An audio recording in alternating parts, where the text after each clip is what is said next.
How to enable automatic subtitles in Premiere Pro. Let's get into it. With your sequence selected, head up to text. If you don't see this, come up to window, then come down to text and it will bring you to this window. Click into the transcript tab and then choose the blue transcribe button.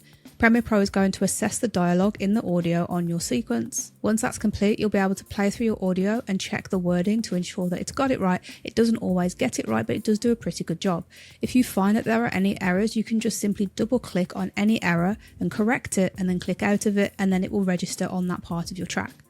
To turn this into subtitles that appear in your video, click this CC button at the top here. This will open up this Create Captions window. Click on this drop down arrow and here you can configure how they will display in your video.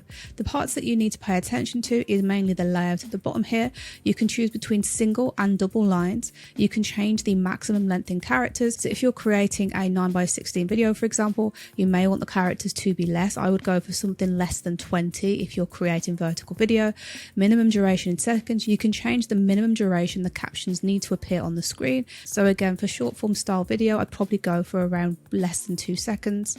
With all of that configured, you can choose Create Captions, and then you'll see these orange captions appear on a subtitles track above your video, and you'll be able to see that they correspond with what you are saying in your video.